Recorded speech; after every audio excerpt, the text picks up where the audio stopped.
Next topic. Ito, yung suspendido po doon sa House of Representatives. Mariosep.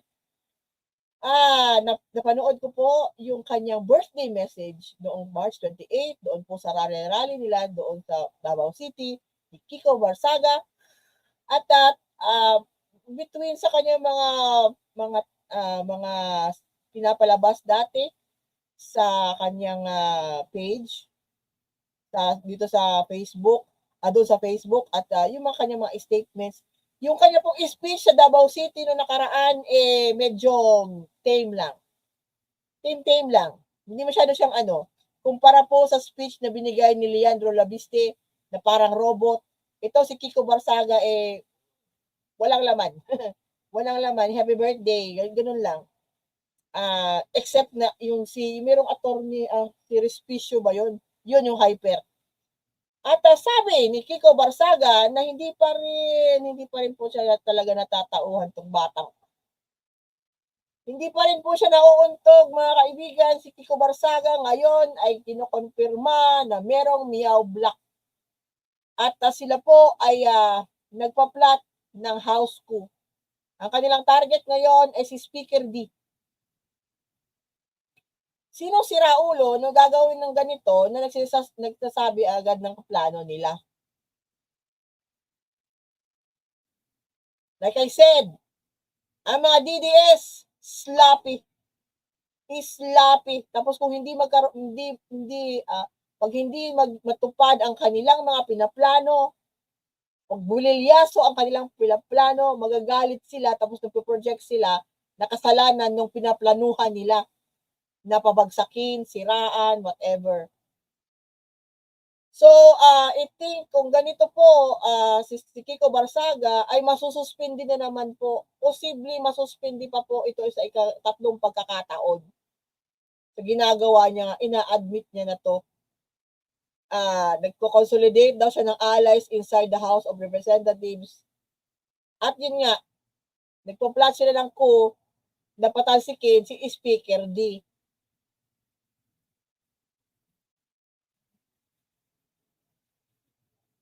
Magpapasalamat tayo sa impormasyon na to.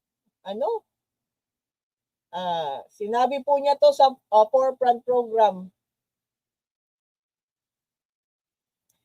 At this point, siguro po, I think the House Committee on Ethics Committee, tingnan nyo na po ang psychological makeup evaluation ni Kiko Barsaga.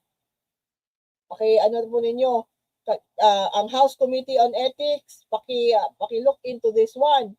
At kung ito po ay magpapatuloy, maaari na po ninyo siguro itong patalsikin sa House.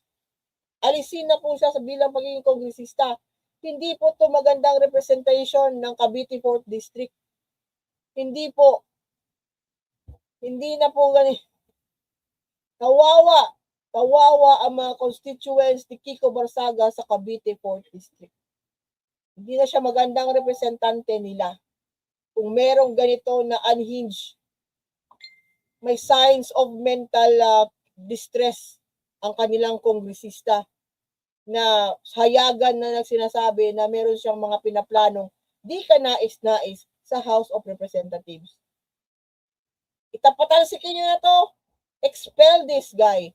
Expel him. Napatawa na siya ng suspension first, second suspension, third time, expel na to. Wala tong gamit sa mga taga-Cavite, sa 4th District na Cavite. Wala tong gamit. Kawawa sila doon. Walang inaatupag pala ang kanilang kongresista kundi mag-plot ng kudeta doon sa House of Representatives. Gamit, ano bang gamit? Gamit ang taxes ng mga taga Cavite. Ang galing. Hindi na nahiya. Asa ba yung ina nito? Asa ba yung mother ni Kiko Barsaga? Wala ba? Hindi pa talaga makontrol? Hindi ba talaga ito makontrol? Ano ba to? Hindi ba ito napalo? Nung bata pa? As in, problema, ano to siya? Special to? Hindi ito pina-therapy? Hindi na madalang therapy? Hyper eh. Ako po, meron po akong anak na autism. Nakaka-recognize po ako kung merong yung bata, kung merong kondisyon. Nakaka-recognize po ako kung ang bata ay may ADHD, ADD, autism, mental retardation, cerebral palsy, Down syndrome. Yung Down syndrome tsaka yung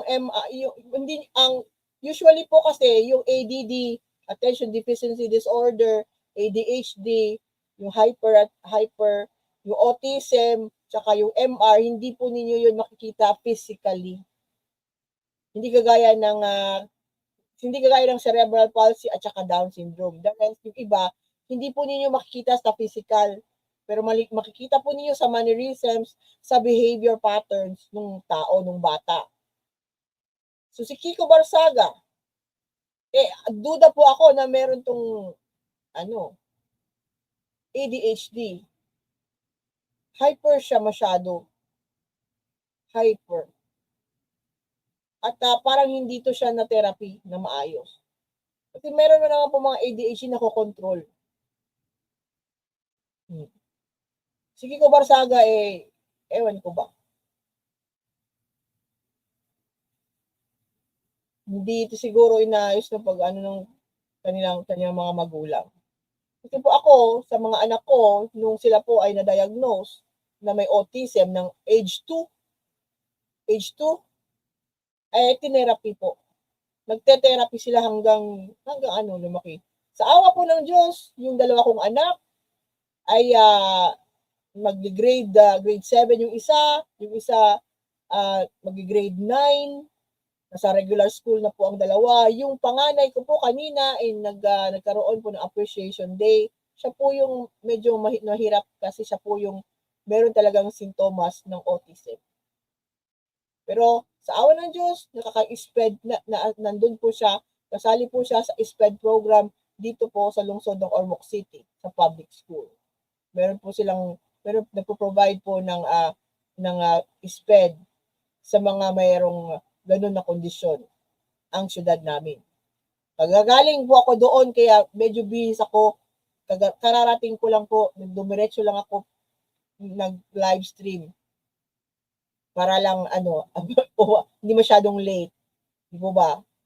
So, si Kiko Barsaga, hindi ko alam, magpapasalamat ba tayo dito sa kanyang matabil na bibig. Ang tingin ko talaga dito po, nananadya siya. At talagang hindi siya interesado. Ang kongresista na binoto ng mga taga Cavite 4th District, Dasmariñas, hindi po interesado magsilbi sa inyo si Kiko Barsaga talaga. Interesado lang siya manggulo. Interesado lang siya maggawa-gawa ng mga plots na kagaya ng house school. Na hindi talaga siguro niya alam kung ano yung hindi niya iniisip ko ano yung consequences na mangyayari sa mga ginagawa niya ganitong plano. Meron pong consequences ito. Yung mga bata na gumagawa ng something pero hindi iniisip muna kung ano yung magiging resulta nito, yun nga po yung ADHD na isa sa mga sintomas na ADHD, ADD, mga ganun. So, interesado ako sino yung small group of lawmakers. I have an idea kung sino tong small group of lawmakers na minimiyaw block niya. Posible na si Toby Tiangco baka kasama sa Mio block na to. Si Toby Tiangco, si Leandro Labiste, yan, Miao block yan. Yung isa si Eli San Fernando, Miao block. Si Paolo Marcoleta, posibleng Miao block din yun. Sino ba? Sino pa yung mga Miao block? Yung mga Duterte na mga nasa sa Congress, mga Miao block siguro yun. Yun yung sinasabi niya na Miao block. Iilan sila? Hindi pa sila mga siguro 5. Di ba? So good luck sa pagplot mo ng kudeta kay Kumarsaga against kay Speaker D na binulgar mo yung plano mo agad-agad. Klase. At this point talaga mga kaibigan, itong si Kiko Barsaga naglalaro po. Naglalaro, ginagawang playground ang House of Representatives. Ginagawang laro-laro niya ang pagiging representante ng mga Pilipino sa kanyang distrito. Hindi ko alam kung ako po na hindi po ako taga Cavite, pero ako po ay nahihiya. Di ba nafe-feel ng mga taga Cavite na yung representante niyo ay kay walang kwenta? Yan, sagutin niyo yan sa susunod na eleksyon. Bumoto pa kayo ng dynasty. Sige. Ay, next. Parang mainit po ang ulo. Mainit po ang ulo ni DILG Secretary John Vic Remulla. Mainit. Pinagdidiskitahan po ni DILG John Vic Remulla ang mga turista na umaakyat po sa Baguio City at pipicture doon sa ulo ni Simba. Yung malaking ulo ng leon doon ba, papaakyat ng Baguio ba. Sabi niya, wag daw, binagbabawalan muna na mag-picture doon sa lugar na yon kasi po nakaka-cause daw po ng trapiko. Well, at one point, I have to agree, kung madami talagang magpa-picture doon, hindi talagang mag-traffic, pero you cannot stop people. Lalo na yung mga first-timer dyan na gusto mo pa-picture dyan sa lugar na yan. Kasi, di ba po ba, tourist spot? Tourist spot din, di ba? Sana huwag pagbawalan yung magpipicture or enjoy yung tourist spot na yan. Gagawin lang sana ng DILG, sabihin doon sa lokal doon na sumasakop dyan sa Quezon Road na yan, gawin na lang, ayusin yung traffic, magtalaga ng traffic enforcer doon. Siya yung mag-aano ng trapiko. Kasi hindi mo po talaga mapapagbawalan yung mga tao na lalong-lalo na ng mga turista na first time dyan, talagang bababa at magpapapicture at mag-appreciate doon sa tourist spot na yon. Wag naman killjoy, DILG Secretary John, hindi po killjoy. Nagbabakasyon yung mga tao paakyat ng Baguio kasi malamig doon. Kasi alam po ninyo, ngayon po, yung lalong-lalo na malalayo sa Baguio City na hindi po nakakaranas ng lamig, kagaya dito sa Ormoc City na napakainit na po, as in, mainit. Parang mainit talaga, mainit ng ulo. So yung mga umaakyat po sa Baguio ay naiinggit po kami na malayo sa Baguio. Kasi wala po kaming aakyatan dito na maka-experience kami ng 16 degrees Celsius na nasa labas. Walang ganun dito po sa ngayon. At mainit po dito.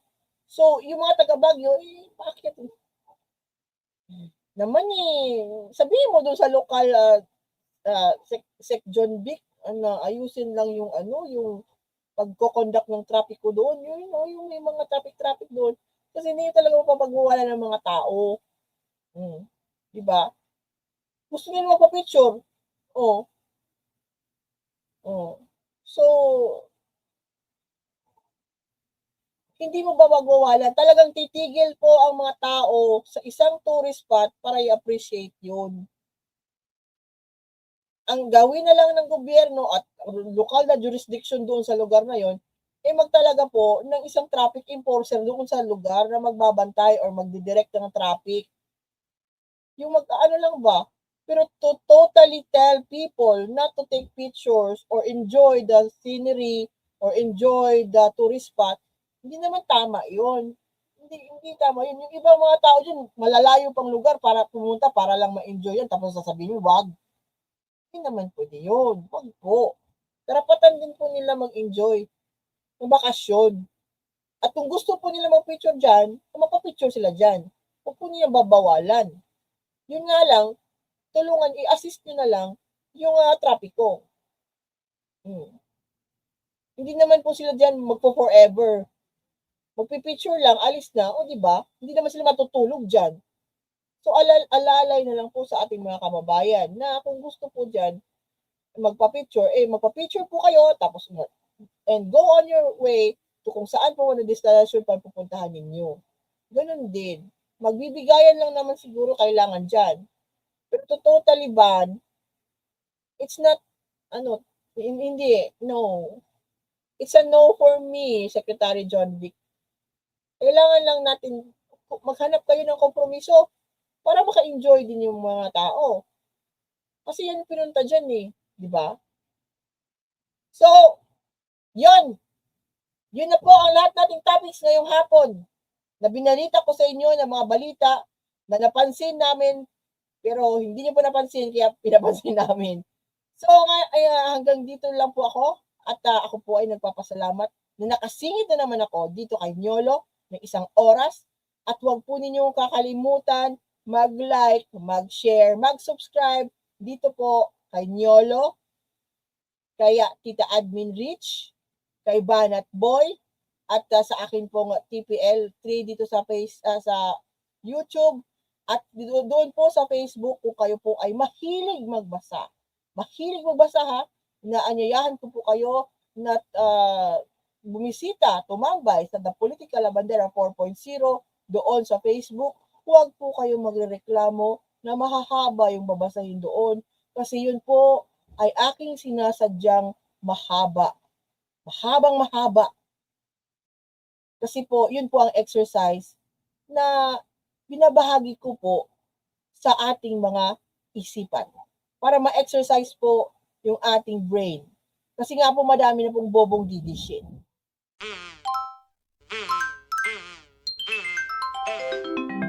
Kakulango.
Lu